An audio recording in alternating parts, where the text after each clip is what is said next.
Saudara-saudara sekalian terkasih dalam Tuhan Yesus Kristus, mari sekarang kita menerima Injil Tuhan Yesus Kristus.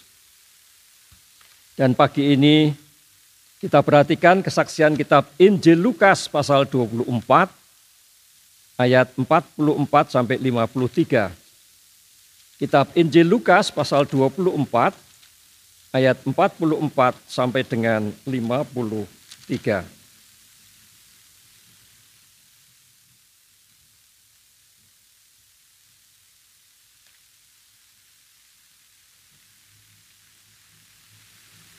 Ia berkata kepada mereka, "Inilah perkataanku yang telah kukatakan kepadamu ketika aku masih bersama-sama dengan kamu, yakni bahwa harus digenapi semua yang ada tertulis tentang aku dalam kitab Taurat Musa dan kitab Nabi-Nabi dan kitab Mazmur."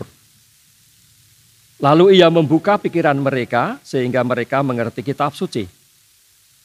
Katanya kepada mereka, "Ada tertulis demikian, Mesias harus menderita dan bangkit dari antara orang mati pada hari yang ketiga. Dan lagi dalam namanya berita tentang pertobatan dan pengampunan dosa harus disampaikan kepada segala bangsa, mulai dari Yerusalem. Kamu adalah saksi dari semuanya ini. Dan aku akan mengirim kepadamu apa yang dijanjikan Bapakku. Tetapi kamu harus tinggal di dalam kota ini sampai kamu diperlengkapi dengan kekuasaan dari tempat tinggi." Lalu Yesus membawa mereka keluar kota sampai dekat Betania. Di situ ia mengangkat tangannya dan memberkati mereka. Dan ketika ia sedang memberkati mereka, ia berpisah dari mereka dan terangkat ke sorga. Mereka sujud menyembah kepadanya. Lalu mereka pulang ke Yerusalem dengan sangat bersukacita. Mereka senantiasa berada di dalam bait Allah dan memuliakan Allah. Demikianlah saudara sekalian kesaksian Injil Lukas pasal 24 ayat 44 sampai dengan 53. Yang berbahagia ialah mereka yang mendengarkan sabda Tuhan dan yang memeliharanya dalam hidupnya. Haleluya. Haleluya. Haleluya.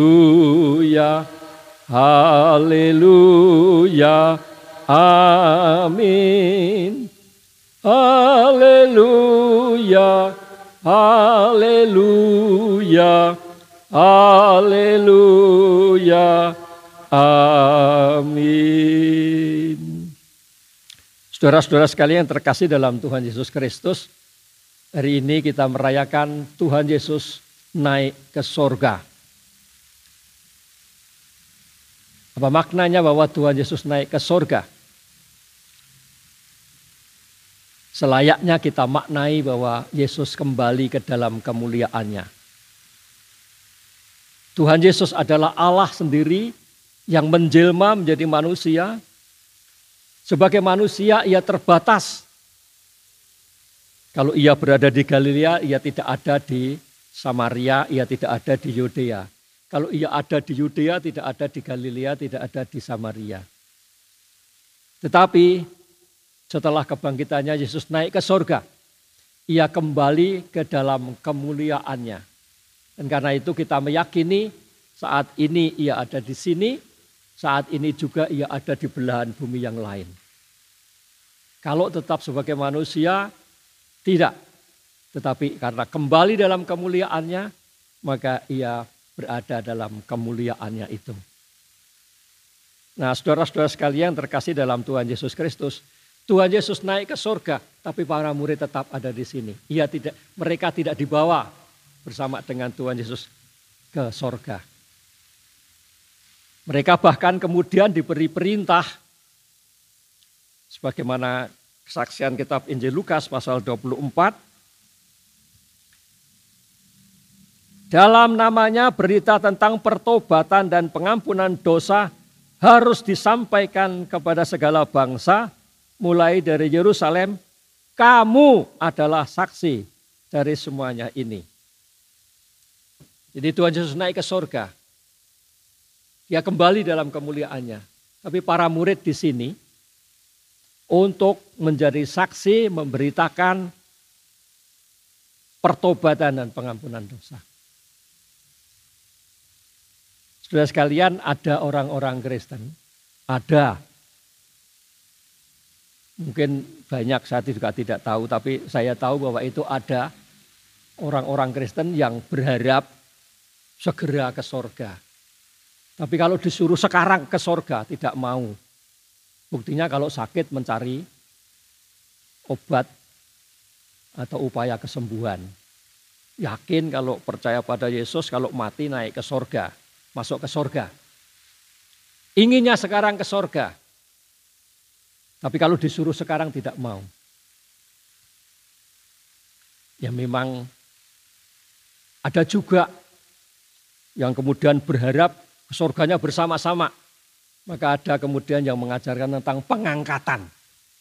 Orang-orang Kristen itu akan diangkat bersama-sama ke surga sana. Nah, siapa yang ingin ke surga sekarang atau diangkat sekarang ya monggo, kalau mau duluan. Saya tak belakangan saja ya. Saya masih memilih untuk berada di dunia ini sebagai saksi Tuhan Yesus saja. Ada juga toh nyanyian itu. Kalau diberi sayap, ku ingin terbang tinggi. Seperti burung saja. Sudah jadi manusia, kepengen jadi burung. Punya sayap, terbang tinggi ke sana. Pikirnya sorga itu di atas sana. Makanya ke sana.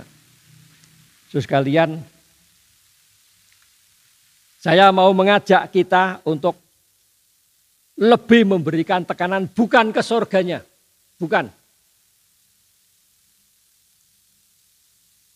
Tetapi kesininya di dunia ini. Kita melaksanakan panggilan Tuhan Yesus. Menjadi saksi tentang pertobatan dan pengampunan dosa. Tuhan Yesus sudah menyelamatkan dunia. Berulang kali saya menegaskan dalam khotbah saya, keselamatan itu begitu konkret, nyata. Keselamatan itu bukan besok kalau mati naik ke sorga. Sekarang belum, tapi kalau nanti mati masuk ke sorga. Itu banyak yang menganggap keselamatan seperti itu. Yang penting sesok naik mati. Saiki, apakah sekarang tidak dirasakan keselamatan itu? Keselamatan karunia Tuhan Yesus begitu konkret, nyata. Apa itu? Damai sejahtera. Berulang kali kita temukan. Tuhan Yesus menyatakan, damai sejahtera ku berikan kepadamu. Damai sejahtera ku berikan kepadamu. Jadi keselamatan itu begitu konkret. Yaitu damai sejahtera. Di sini kita menikmati damai sejahtera itu. Kalau kita tidak damai, berarti keselamatan kita sedang hilang. Maka harus kita perjuangkan terus agar kita senantiasa damai. Bagaimana itu? Terus saja merasakan Yesus di sini. Yesus bertahta di hati. Roh Kudus ada di sini. Setiap kali ada apapun juga mari kita sadari. Terima kasih ya Yesus yang bertahta di sini. Damai kembali. Terima kasih ya Roh Kudus yang membimbing terus. Damai kembali. Kalau kita sedang goyah, terus kita nyatakan, kata-katakan pada diri kita sendiri. Yesus ada di sini. Yesus menyertai saya dalam suka dan duka saya. Nah, itu kemudian damai sejahtera. Keselamatan konkret itu kembali. Kecuali kita menikmati keselamatan ini, saudara sekalian, tidak usah menunggu besok. Kalau sudah mati baru masuk ke surga. Tidak usah. Kita nikmati sekarang di sini. Hal lain yang perlu kita juga perhatikan dan beri tekanan dalam hidup ini. Jadi sekali lagi tekanannya bukan pergi ke surga sekarang atau diangkat. Bukan itu tekanannya, bukan. Tapi tekanannya menikmati sungguh keselamatan yang dikaruniakan Tuhan Yesus Kristus itu. Merasakan sungguh dan kita lakukan panggilannya.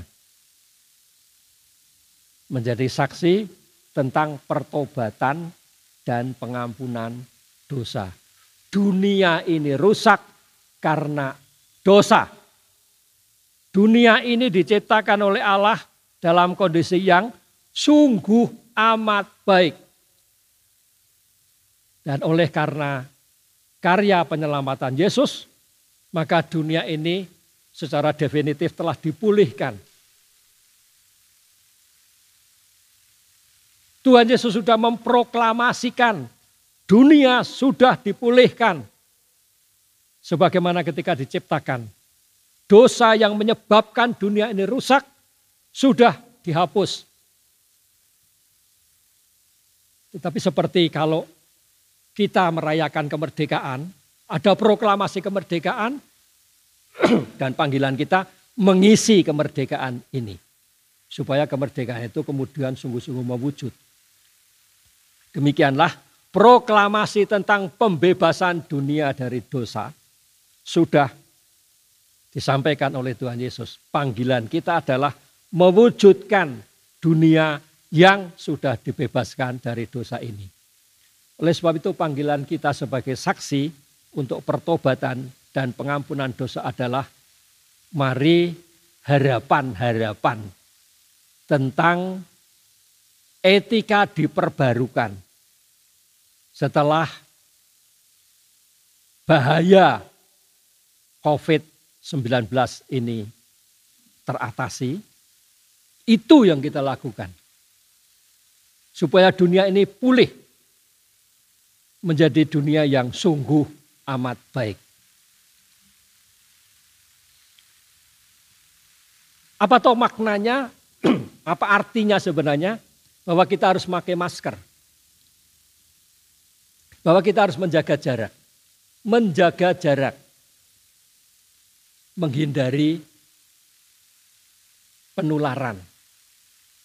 Tetapi sebenarnya itu juga mempunyai makna panggilan agar kita senantiasa menjaga jarak supaya tidak terjadi kecelakaan. Mengapa di Indonesia kecelakaan begitu besar? Karena orang berkendaraan tanpa jarak. Padahal mestinya itu ada aturannya berjarak.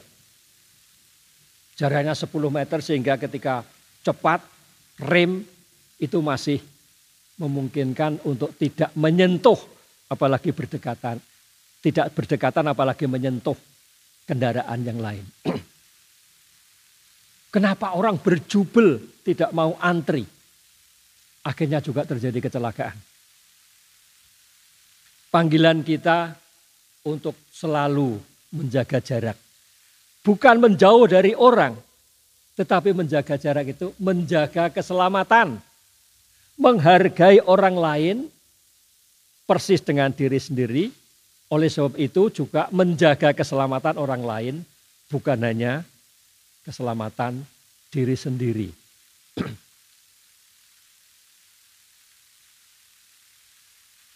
Panggilan agar berada di rumah. Untuk apa? Supaya ikatan keluarga kita menjadi kukuh dan keluarga menjadi semakin utuh. Keluarga banyak yang retak. Mengapa? Karena rumah tidak sebagai tempat hidup bersama, tetapi hanya tempat tinggal bersama. Rumah hanya menjadi house dalam bahasa Inggris, tapi tidak menjadi home. Sehingga orang tidak at home, merasa kerasan di rumah. Kita sekarang dipanggil untuk merasa kerasan di rumah.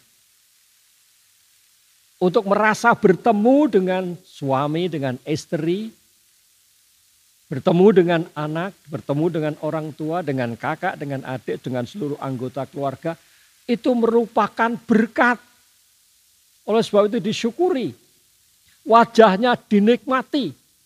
Inilah wajah Allah yang menyapa saya melalui kakak saya, melalui adik saya, melalui ibu saya, melalui suami, istri, dan seterusnya. Orang tua juga tidak hanya menyerahkan begitu saja kemudian orang ngerti dengan anaknya itu di sekolah.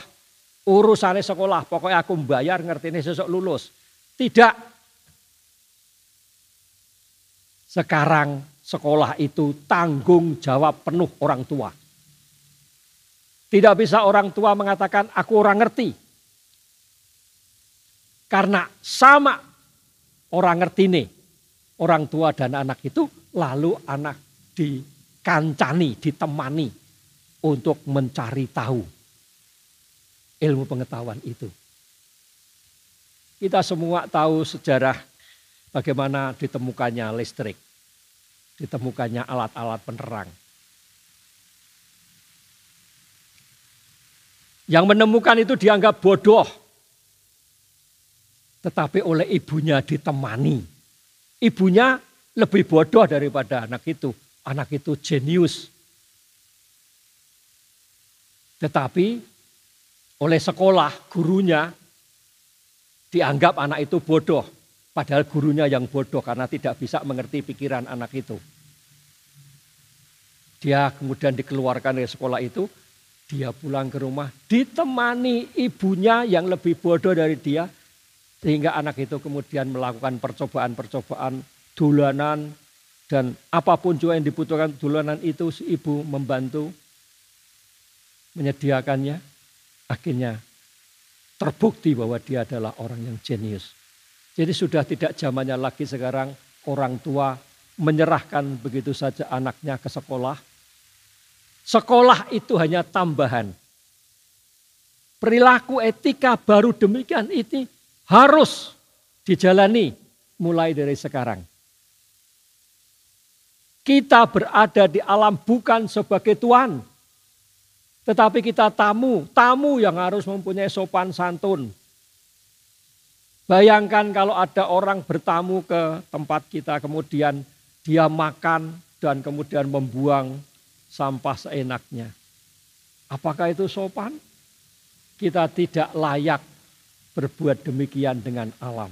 Karena alam ini rumah di mana kita bertamu. Maka kita harus mempunyai sopan santun. Sudah banyak beredar kisah pembuktian. Baru seminggu saja ada COVID-19. Alam mulai pulih. Air jernih, udara bersih. Karena pabrik semua berhenti, tidak ada kendaraan bermotor yang bergerak. Kapal terbang berhenti, kapal laut berhenti, mobil berhenti, sepeda motor berhenti, semua berhenti dan udara menjadi bersih. Air menjadi bersih. Baru seminggu saja sudah begitu. Apalagi kalau kemudian itu dilanjutkan terus. Semoga kebandelan manusia bertobat. Manusia yang bandel itu bertobat. Dan itu tanggung jawab kita untuk mewartakannya. Panggilan gereja menjadi pionir. Warga gereja mesti menjadi pionir. Menjadi pendahulu. Syukur menjadi contoh bagi yang lain. Untuk etika diperbarukan. Sebenarnya itu sudah merupakan etika yang lama. Etika kita, etika Indonesia ketika masih sederhana. Tetapi karena kemajuan zaman justru etika itu ditinggalkan. Maka disebut etika diperbarukan. Artinya itu kita kemudian kembalikan lagi. Kita pulihkan lagi. Kita jalani lagi mencintai alam. Mencintai anak. Bukan menyerahkan pendidikannya pada orang lain. Bukan. Istilah dulu.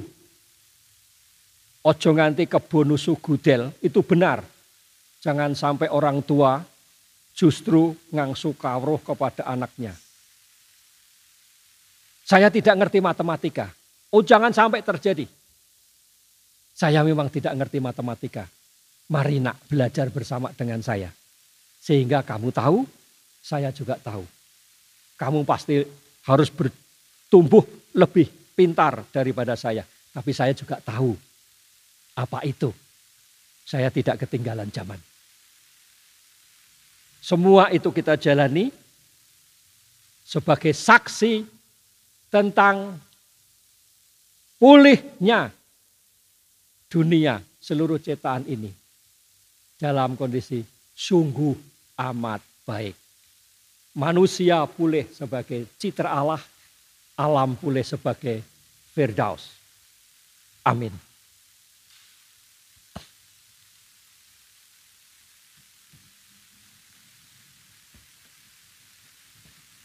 Kita sambil lemebet kedal ning.